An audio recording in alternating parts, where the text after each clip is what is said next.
Hey, what's good, everybody? I'd like to welcome you all to a brand new episode of the Boombox Guru. I'm your host, LB, and on today's show, we're going to be talking about my top five Prince albums from the 1980s. So, anybody that knows me personally, or anybody that's real familiar with this channel, right before I took my hiatus for a few years, know that Prince is he's not one of, he is my favorite artist of all time.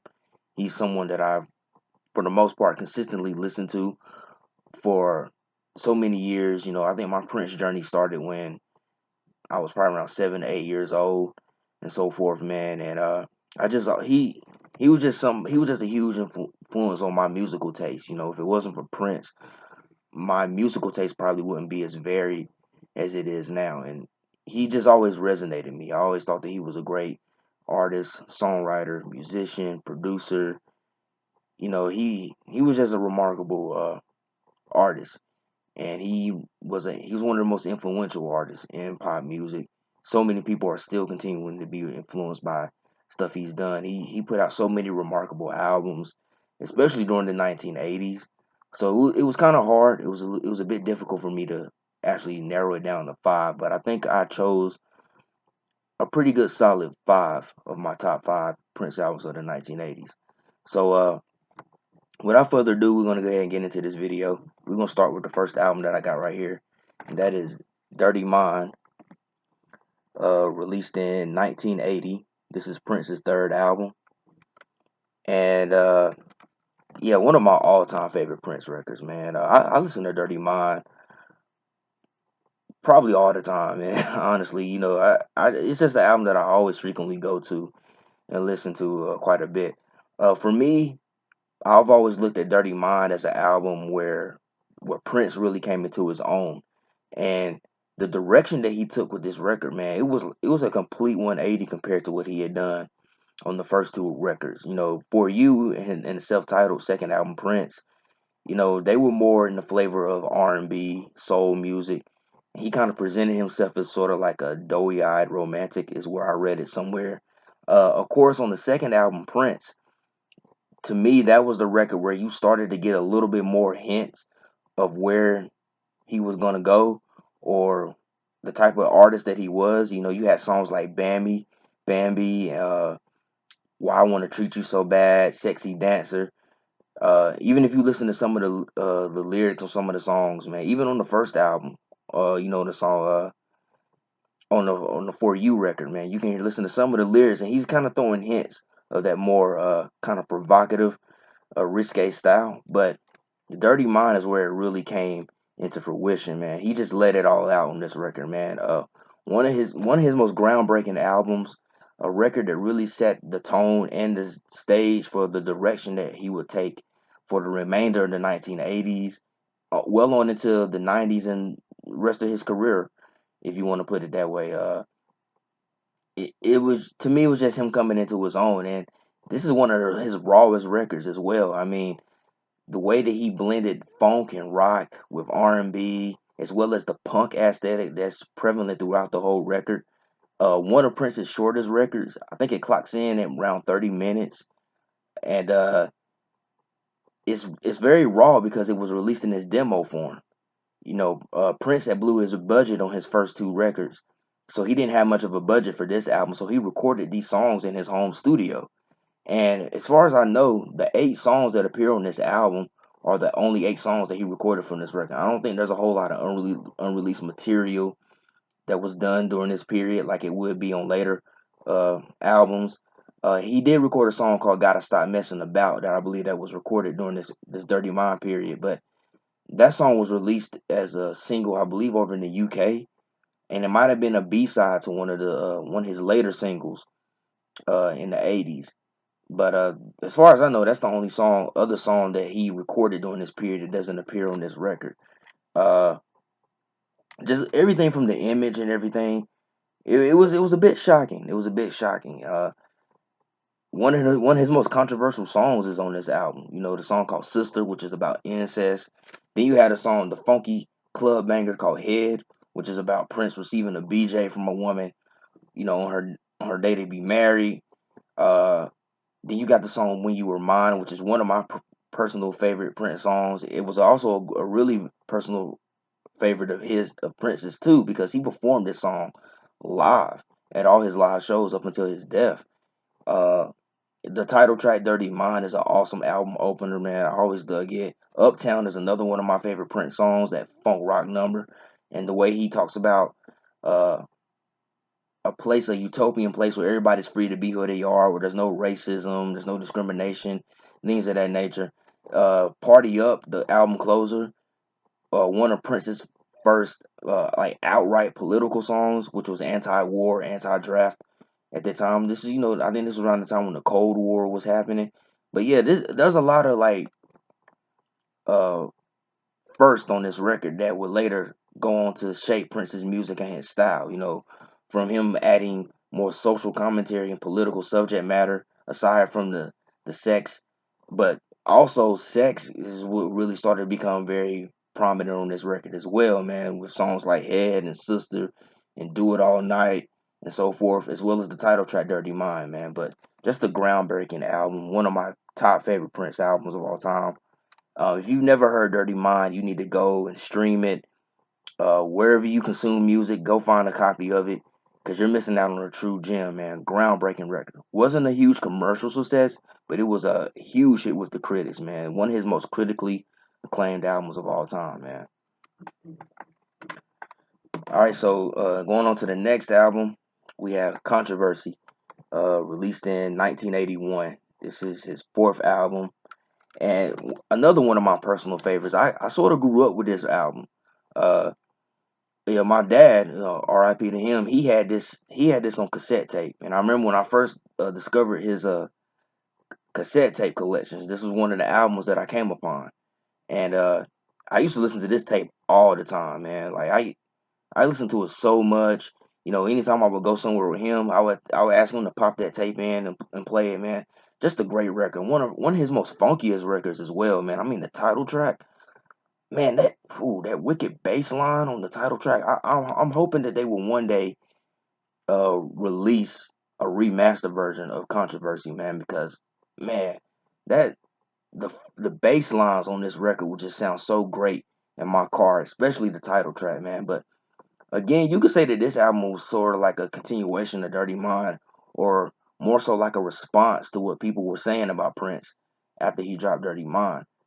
People were asking questions: was he black or white? Was he gay or straight? Was he a woman or a man? All these things were what people were wondering about Prince, and this album was like a response to those people, man. Especially in the title track, he addresses a lot of those things on the title track. Uh, then you got the song "Do Me Baby," which is one of Prince's greatest ballads of all time. I mean, the album version is the best version to listen to, man, because it's extended and you get that like very like sensual, I guess monologue at the end of the song that you don't get on the single version. And a funny story about "Do Me Baby," it's been said that when he recorded that song, he kicked everybody out of the studio except for him and his girlfriend at the time, Susan Muncie, who was also a member of Vanity Six and Apollonia Six, and he locked the door. And that kind of ties into that very explicit, sensual part at the end. It makes you wonder, well, was she in the studio doing things to him while he was recording that part, and that's what you got? But a very interesting story behind that song. Then you got Private Joy, a very upbeat, funky dance club number, which Latoya Jackson ended up covering on one of her albums, which I think was a moderate hit for her. But yeah, another great song, which is funny because there's been two interpretations of that song, Private Joy. Some people say that it's another song about Susan Muncie, his girlfriend. But then there's other people that said the song is actually about masturbation. And I'm kind of leaning to the latter because when you read the lyrics, it does have those innuendos in it of like masturbation. And around this period, man, Prince was really into masturbation. He has a lot of songs about it during this period. Then you got Ronnie Talk to Russia, which is another political track uh, about Ronald Reagan and I guess another song pertaining to the Cold War thing that was happening in the early 1980s. Less Work is another banger on this album. Another one of my favorite Prince songs. This was a club hit. This was a club hit, an underground club hit back in the day. And I remember my dad, he used to tell me all the time that Less Work is the song that really put him on the map. But I've heard so many people say that Less Work is a hood classic. But one of his best funkiest numbers, man. And then you got the song Anti Christian, another political track, which is about gun control. So this is Prince taking his stance about gun control. He talks about the death of John Lennon, the Atlanta child murders that were happening around that time. That song used to scare the crap out of me when I heard it as a kid, man. And it sticks out kind of like somewhat like a sore thumb on the album. Not necessarily in a bad way, but in a good way. It's really listening to the song now that I'm older. That song was really unique because it has a very timeless feel to it. Like the beat, the whole structure of that song, it doesn't sound dated. It sounds way ahead of 1981. So that's one thing that I really enjoy about this song now. And then it closes with the track "Jack You Off," which is another song about well, I guess sort of about like masturbation, except it's about Prince getting off a girl and then she getting him off and stuff like that. But it's a fun track, man, because it's set to this very like rockabilly, old school rock and roll type vibe. It's like new wave meets rockabilly, man. It's really cool, man. But as you can tell, this is one of my favorite albums by Prince, man, because I grew up with it and I enjoy it. I still listen to it every day now.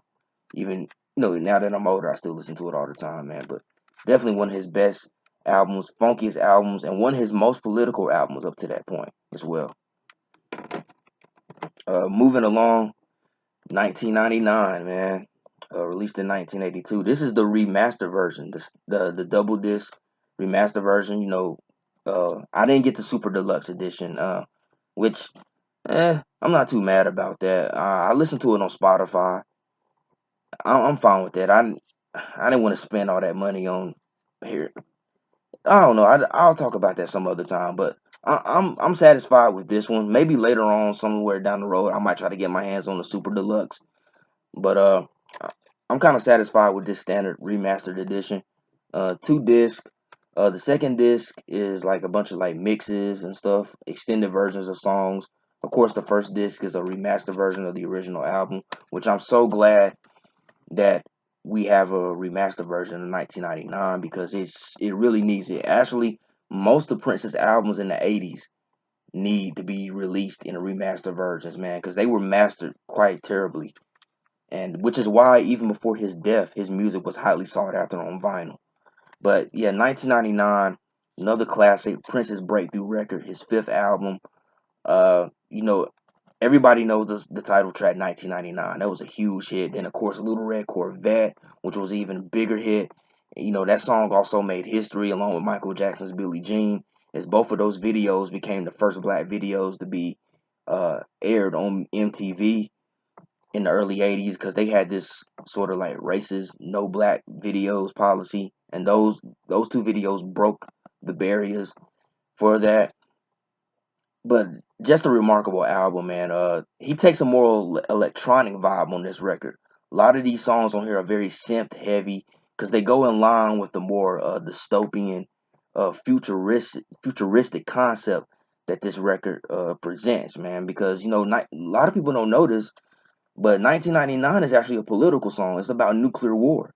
But it was such a it's amazing how Prince was able to make a danceable track out of something out of a serious subject matter. That song is actually about nuclear war, but I guess most people kind of don't pick up on that because it's a great song. It's a danceable track. It was getting played in clubs and so forth, man. And you got songs like "Let's Pretend We're Married," which was another uh favorite of mine. I read somewhere where that song was about Jill Jones, one of his bandmates, well as like a kind of an on and off girlfriend at the time. I really dig that track, man. Especially towards the end with the little rap he has at the end where he was cussing. He was doing a lot of cussing on that song too, man. He was dropping the F bombs and he said the MF word and stuff like that. It's crazy because if this album had came out years later, it probably would have got a parental advisory label on it. DMSR, a very dance club, funky track, man. One of my favorites. Automatic is Ooh man, Automatic is one of my favorite Prince songs, man. The album version is about 9 minutes long. Just a remarkable 80's dance track, man. I like the ending part where he goes into that awesome solo, where Prince goes into that awesome solo at the end with the kind of like BDSM inspired like thing that's happening with Prince being supposedly being tortured and everything like that. I just like that whole vibe that song has, man. Oh, something in the water does not compute. Another great song that's ahead of its time that I feel that could come out today and still be remarkable. That beat, that whole beat and everything was just way ahead of its time for 1982, man. A Lady Cab Driver is another funky a number that I enjoy, especially the part where he has sex with the lady cab driver, and you can hear the bed bouncing up and down, and him really pounding her, man, and her having the orgasm and everything. And you see Free, which is a patriotic song, more of a more of a rock number, really cool song. All the Critics Love You in New York, which is pretty cool. International Lover, which I didn't know that was originally meant for Morris Day and the Time. I didn't know that, but I never been that crazy about International Lover. I mean, it's a cool song. From time to time, I listen to it, but it's not one of my favorite Prince slow songs. But just a great record all around, man. From start to finish, great album, and it's no wonder this record was his breakthrough, man. It's crazy it took him 5 albums to break through, but nonetheless, man, there couldn't have been a better album for him to break through on than 1999, man. And it's one of his signature albums, one of his most popular albums. So hey, definitely pick up this remaster version, man, because you're gonna dig it. You're gonna dig it. Great sound. All right, so we're gonna skip Purple Rain, and we're gonna go to the album after that, Around the World in a Day, released in 1985. And I'm gonna tell you what I like so much about this record, what I admire so much about Around the World in a Day, because a lot of people don't know this, man, but Prince actually started writing and recording music for this album like during the whole Purple Rain hysteria. Like when he was out touring for Purple Rain and everything like that, he was actually writing a lot of these songs for the album. So he had actually moved beyond during all that whole Purple Rain hysteria. Prince had actually moved beyond Purple Rain sound wise. He was moving into a new direction. And you can kind of get hints of that on some of the like B-sides and bootleg songs that came out during that period. But Around the World in a Day was a complete 180 compared to Purple Rain, because he could have easily kind of stuck with the Purple Rain sound and put out another record and it had been another big hit, which is what Warner Brothers wanted him to do. But he didn't do that. He didn't go that route. He wanted to do something different. And that's what around the world in a day is. If you look at the cover of the album, you can tell that this is something totally different from what Purple Rain was. I mean, look at the psychedelic inspired cover art and everything of that nature, man. I mean, you can tell that this record is something that was not going to be like Purple Rain. And interesting enough, Prince actually he released this album without any promotion. I forget how. I think it might have been in his record stores for like maybe a few months, 2 months before he even released a first single from the album, because he wanted people to pick up the record and he wanted them to enjoy the album as a whole. So it was a couple of months before like Raspberry Beret or anything came out as a single.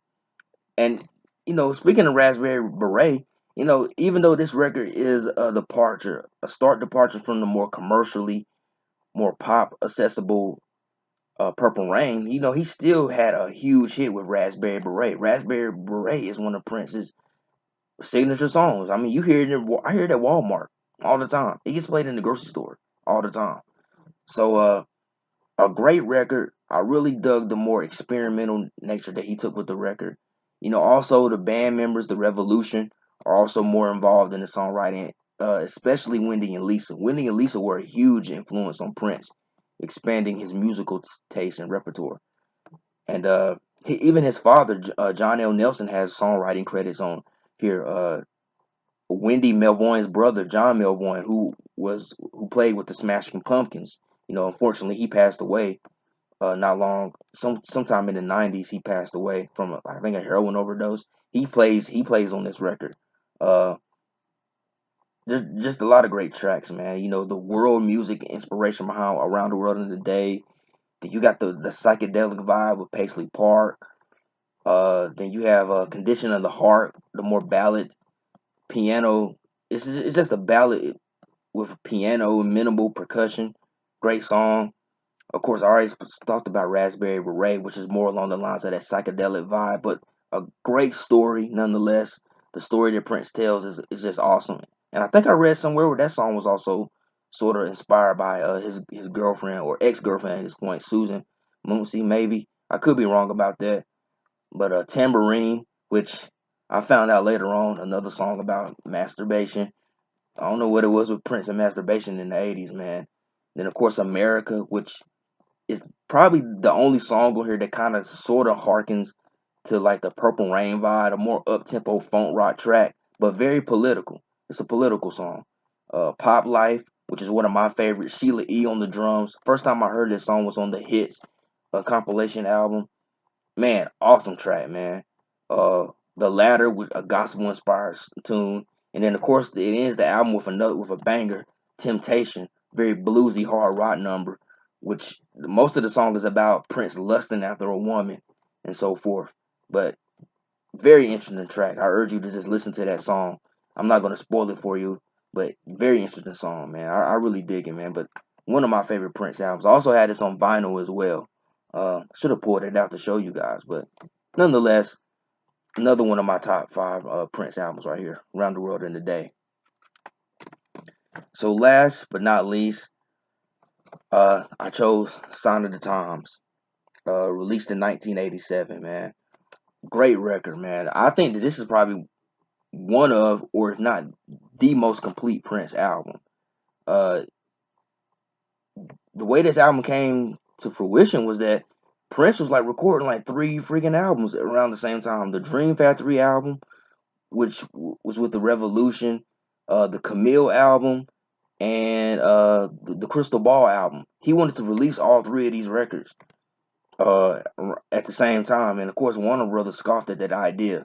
They wouldn't let him do it. So he took elements of each one of those records and he put them together and came out with Sign of the Times. And you know, Sign of the Times ended up being a double album, which Warner Brothers weren't too keen on that either. But they let him do it. They let him do it. And this is the remaster version. That came out. Oh, was it last year? Yeah, it was last year when this came out. The remaster version.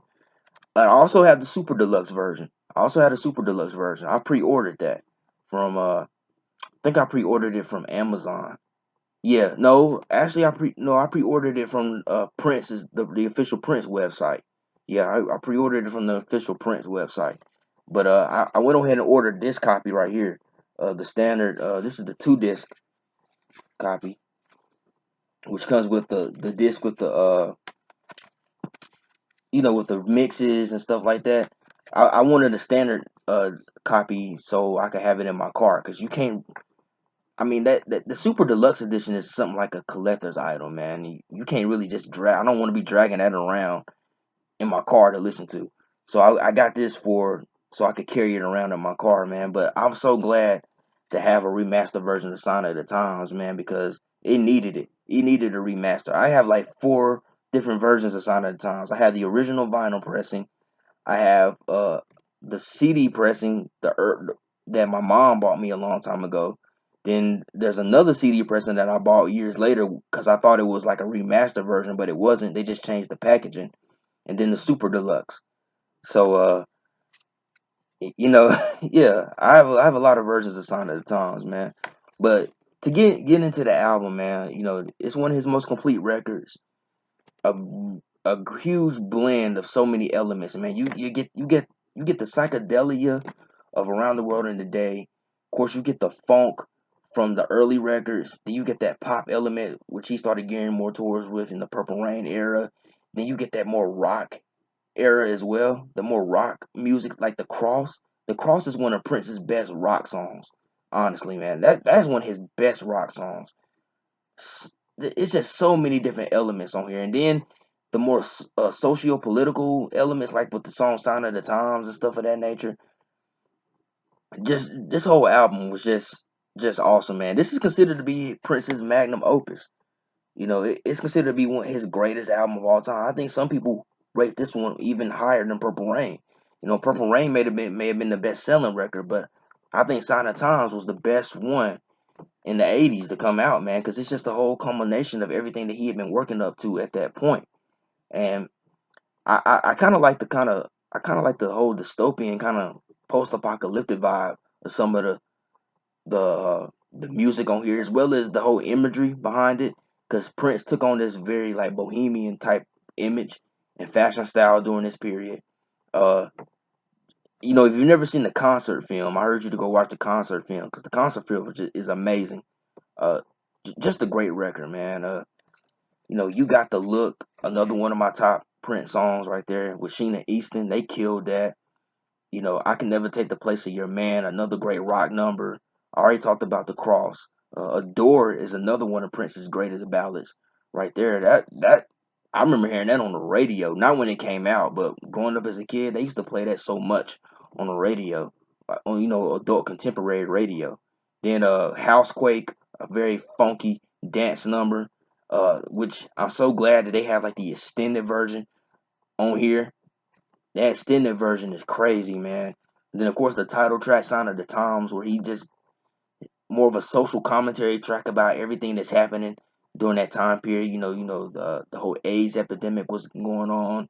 You know, drugs. You know, the crack epidemic. He talks about gang violence and natural disasters and things of that in nature. Just a remarkable song, and everything he talks about in that song is still relatable to what's going on today. Let's see, "Play in the Sunshine" is another favorite of mine, man. I enjoy that song. I didn't realize though. I only found this out recently. I didn't realize that "Play in the Sunshine" was sort of about his relationship, his friendship with him and Morris. At least that one verse. I think the second verse. That's about his the friendship between him and Morris Day. Because at the time they weren't really on the same page. You know, him and Prince had a falling out after Purple Rain, and they didn't really see each other that much. And a lot of that song is about him reflecting on their friendship and how not just Morris, but how everybody that was in his circle at one point kind of just left and went their own ways and stuff of that nature, man. And I didn't realize that, but a great song nonetheless. The Ballad of Dorothy Parker, great track. So many good ones. Another song about lust, but Prince doesn't do it in a provocative way though. He does it in a very sort of like sensual way.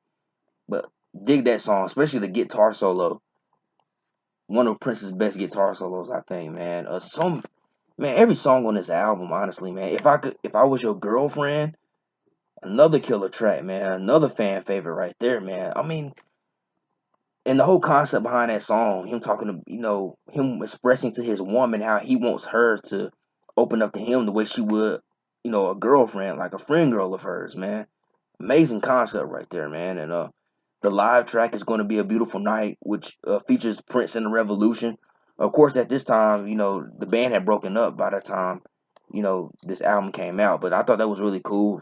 I think it was taken from a live performance they did in Paris, and I think the reason why it was released as the live version because the studio version just really didn't capture the energy that Prince had him and the band had when they performed it live. So they just put the live version on here, man.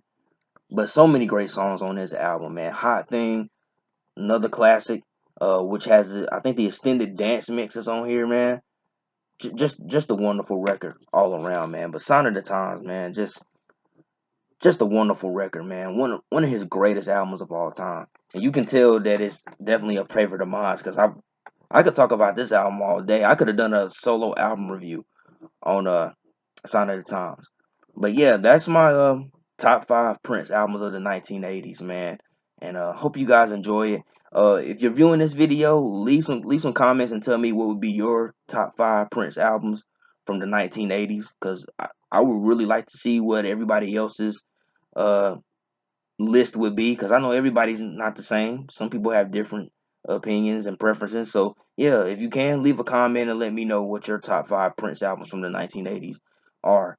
And as always, I hope you guys enjoyed this video. Be sure to hit the thumbs up and like the video because it helps give my videos more exposure.